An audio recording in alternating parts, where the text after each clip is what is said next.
Alors bonjour à tous et bienvenue pour ce nouveau webinaire. Donc aujourd'hui nous allons vous donner quelques conseils sur les bonnes questions à se poser avant d'investir et de choisir un système CASA.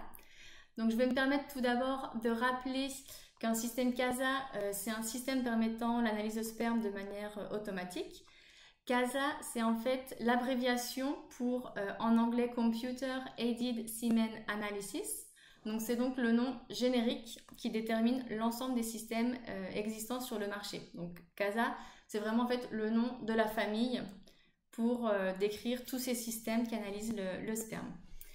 Donc la première question que nous pourrions nous poser serait de savoir si réellement on a besoin d'un tel système au sein d'un laboratoire. Donc dans ce webinaire, on va essayer de comprendre ce que peut apporter un système CASA pour le travail de routine et aussi quels sont les points à prendre en compte pour choisir le système qui va correspondre le mieux à vos besoins. Et dernière chose avant de commencer, donc on va répondre à toutes vos questions à la fin de la présentation.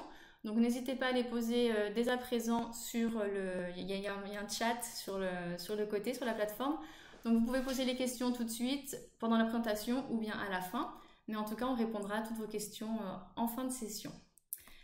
Donc on va commencer. En guise d'introduction, je vous propose de poser la question suivante. Pourquoi est-ce important d'analyser le sperme? Alors il faut tout d'abord comprendre et être conscient que l'infertilité est un problème croissant qui va toucher environ un couple sur 6. Et bien qu'elle soit souvent considérée comme un facteur féminin, la réalité et les études ont démontré que l'origine de l'infertilité d'un couple est à 50% d'origine féminine et 50% d'origine masculine. Et enfin, dernière chose, c'est qu'il existe de plus en plus d'études qui montrent que la fertilité masculine diminue de manière considérable, notamment en termes de concentration du sperme. Elle a chuté de 60% au cours des 40 dernières années. Donc tout ça pour dire qu'en bref, l'analyse de sperme reste une analyse primordiale. Et comment réaliser cette analyse de sperme? Donc sur cette diapo, on veut un peu expliquer la différence entre l'analyse subjective, qui serait l'analyse faite de manière manuelle, et l'analyse objective, qui serait celle faite avec un système CASA. Donc pour l'analyse manuelle, on peut se heurter à plusieurs difficultés. Tout d'abord, chaque personne ou technicien peut obtenir des différents résultats.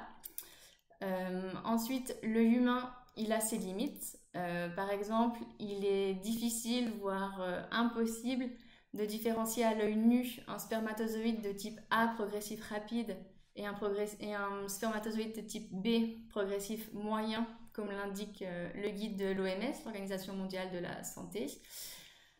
Ensuite, pour l'analyse manuelle, on retrouve aussi le manque de résultats numériques, c'est-à-dire pas d'images ou de graphiques de disponibles. Il va falloir prendre en compte aussi que la difficulté, c'est pas toujours évident de former de nouvelles personnes ou même de se former pour cette analyse.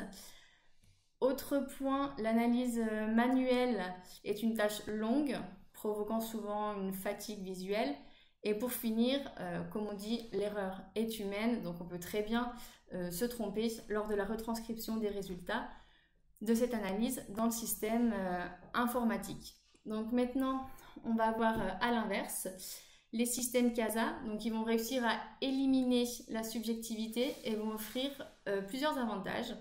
Donc on peut souligner notamment la standardisation des résultats, la traçabilité des données, puisque donc les résultats de chaque échantillon analysé seront sauvegardés.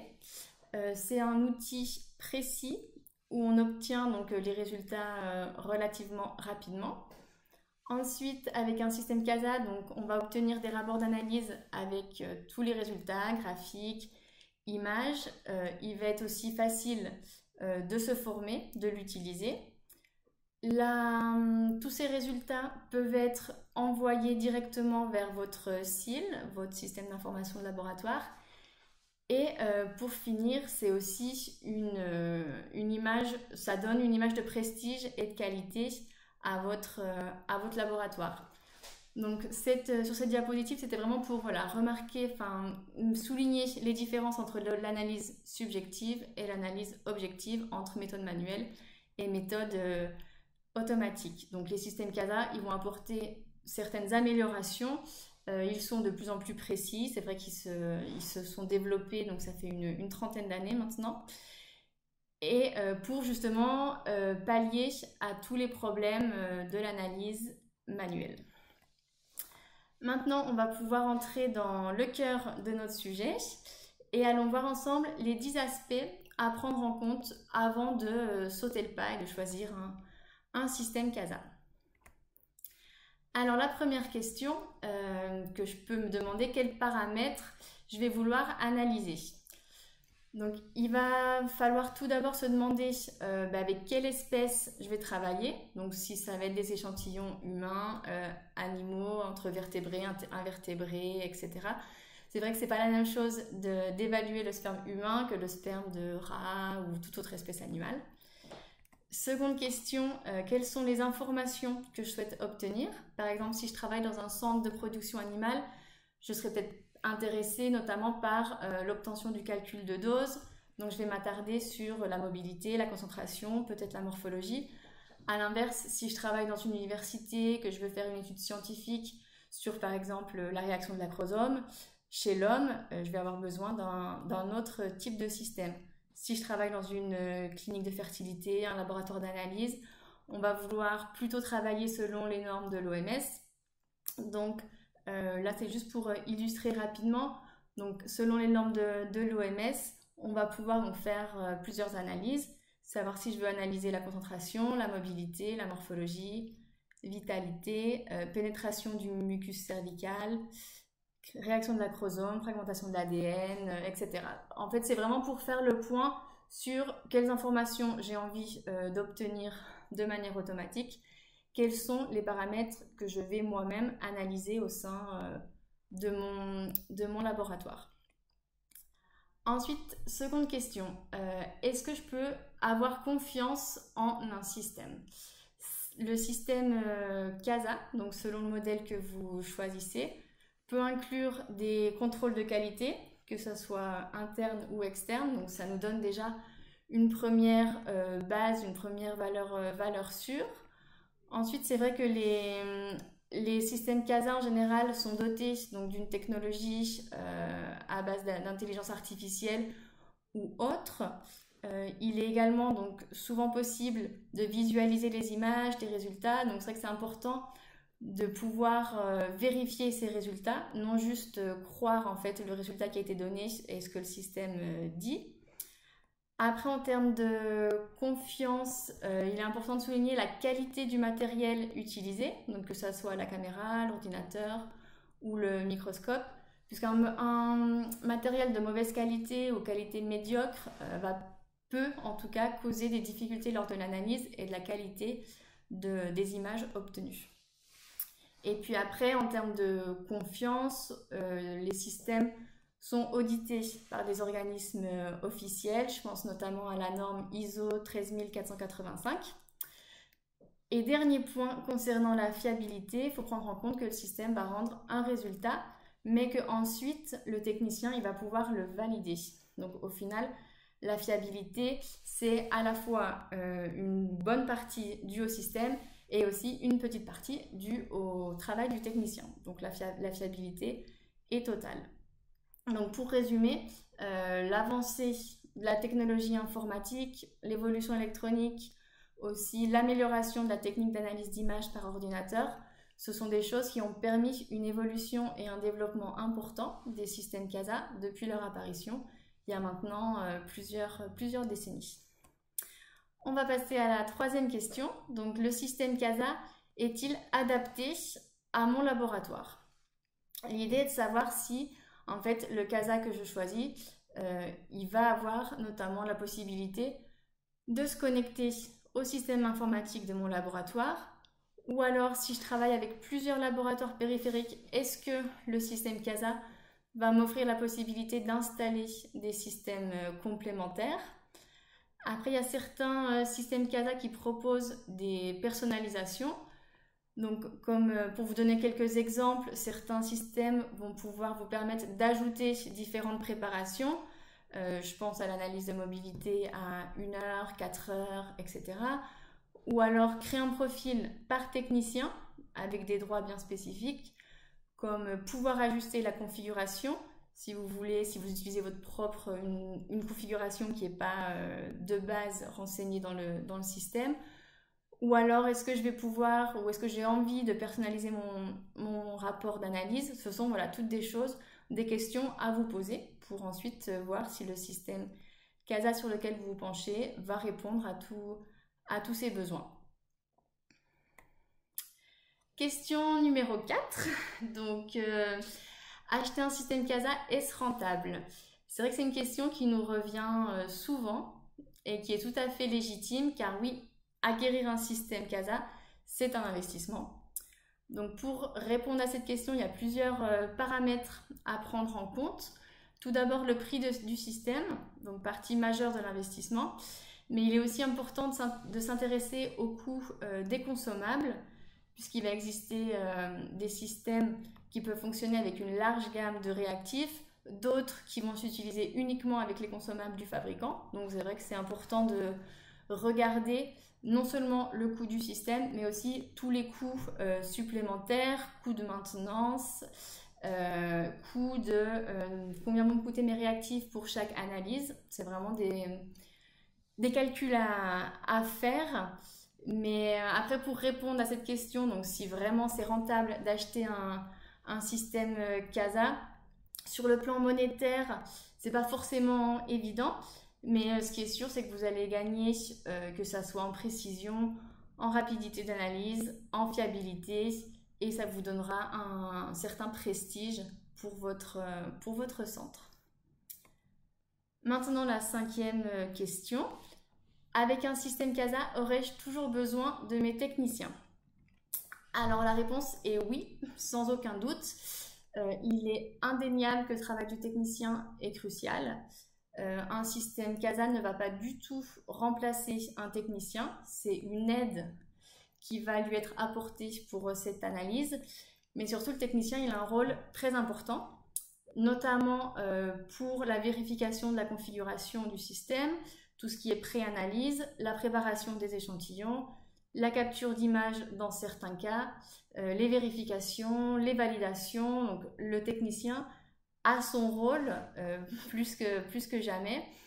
Et dernière chose que je tenais à souligner, c'est que donc, le technicien, d'une part, il est important, mais d'autre part, c'est aussi la formation du technicien qui va être capitale. Donc on a besoin que le technicien, que l'équipe soit bien formée pour pouvoir travailler dans des conditions optimales avec ce système CASA. Alors on arrive à la 6e question. Est-ce que je vais gagner du temps avec un système CASA? Donc en principe oui. Laissez-moi vous donner quelques exemples. Donc là à l'écran vous avez un échantillon de sperme humain pour donc, le calcul de la mobilité et de la concentration. Donc ce qu'il faut comprendre, c'est qu'un système CASA, il va permettre en quelques clics, quelques secondes, de passer à une image donc, de l'échantillon pur et dur, brut, à une image avec la classification. Donc là à l'écran on voit apparaître les différents spermatozoïdes qui ont été classifiés entre type A, B, C, D. Également ce qui vient d'être calculé, donc en 1 seconde le passage de un champ brut à un champ analysé, donc avec un clic 1 seconde. Vous avez aussi le résultat de la concentration, le nombre des cellules rondes et tous les différents calculs qui vont vous être donnés. Pour les autres paramètres comme la morphologie, la vitalité, etc., ça va être la même chose. En quelques clics, vous avez un champ, une image qui passe donc de l'état brut à l'état d'analyse. Donc il y aura un gain de temps par analyse. Ensuite, un système CASA, il va vous permettre progressivement d'augmenter le nombre d'échantillons de patients que vous allez pouvoir recevoir par jour. Il va peut-être aussi vous permettre d'analyser certains paramètres que vous ne faisiez peut-être pas en technique manuelle. Je pense notamment à la fragmentation de l'ADN. Et enfin, vous devriez pouvoir diminuer le temps d'obtention d'un rendez-vous pour vos patients. Alors, on arrive à la 7e question. À savoir, donc une fois que mon système CASA est installé dans mon laboratoire, quel type de service va-t-on me donner? puisque donc on sait que mettre en place un automate au sein d'un laboratoire, c'est pas toujours une chose très simple, ça va engendrer plusieurs changements au niveau de l'organisation. Donc en premier, il va être très important que l'ensemble de l'équipe soit formée lors de l'installation. Après, il va falloir s'assurer qu'il y a un accompagnement pour la mise en routine de ce système. Passer l'installation, il faut aussi s'assurer que le fabricant dispose d'un service après-vente disponible, efficace. Parce que bon, on sait qu'utiliser un système CASA, après il y a toujours plein de questions, des doutes qui viennent après l'installation, donc c'est important de s'assurer qu'il y a un support derrière. Après, le fait que le système CASA, c'est un outil quand même de diagnostic, donc il va être important de disposer d'une aide scientifique pour pouvoir, donc, que ce soit que les échantillons les plus compliqués à analyser ou interpréter des résultats. Donc l'accompagnement scientifique, c'est aussi une chose qui peut être intéressante. La possibilité de pouvoir se former continuellement, donc soit ça va être pour une remise à niveau ou alors pour une nouvelle personne qui arrive au sein du laboratoire, c'est aussi une chose à prendre en compte. Et en dernier, s'assurer de la garantie du système qui vient d'être installé ou qui va être installé. 8e question. Est-ce que je connais d'autres centres utilisant ce système CASA? Donc c'est une question intéressante, car avant de se décider pour installer un système, il peut être utile de se pencher par exemple sur les publications scientifiques qui sont disponibles pour savoir un petit peu quel type de systèmes ont été utilisés pour mener à bien des travaux de recherche. Après, lire, écouter des témoignages d'utilisateurs, ça peut aussi être une chose rassurante pour avoir leur retour d'expérience. Donc, notre conseil, ça va être n'hésitez pas à demander aux fabricants la liste justement des centres qui sont déjà équipés et utilisent cette technologie pour pouvoir un petit peu faire votre propre petite étude et avoir leur retour. 9e question. Ce système CASA a-t-il un potentiel de développement ou d'innovation? Donc on a bien compris qu'un système CASA, c'est un investissement sur le long terme. Donc il est important d'évaluer en fait le potentiel du système et du fabricant. Donc vous allez pouvoir regarder notamment s'il y a des évolutions constantes de ce système, donc c'est-à-dire si une nouvelle version est disponible tous les mois, tous les ans, savoir un petit peu la dynamique en fait de ce système. Ensuite, vous pouvez vous assurer que ce système soit flexible, donc pour s'adapter un petit peu à l'évolution de votre laboratoire.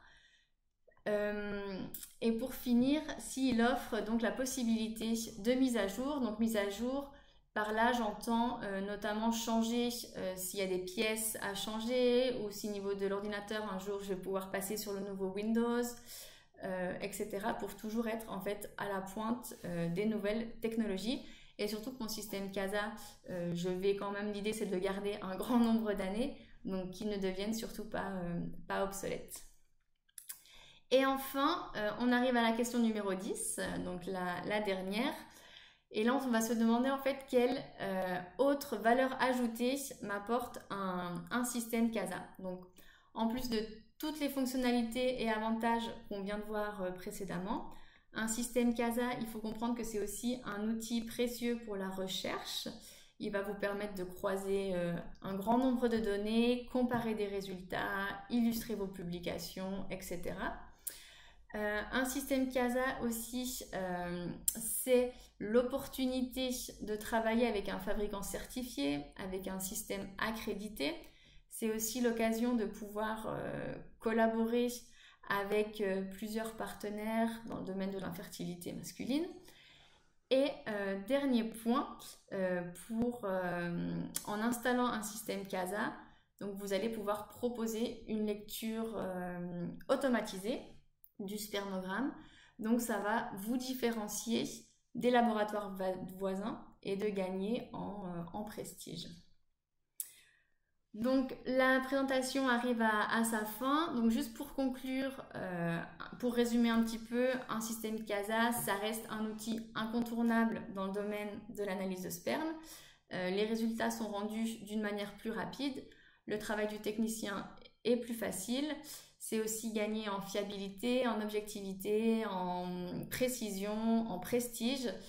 Donc j'aimerais juste souligner à nouveau que le système CASA ne remplace pas l'humain et que avant de s'équiper, il est très important de bien se renseigner sur toutes les possibilités en fait qu'offre le système, le fabricant et afin de pouvoir se décider et d'opter pour le système CASA qui va le mieux s'adapter à vos besoins d'aujourd'hui et aussi vos besoins de demain.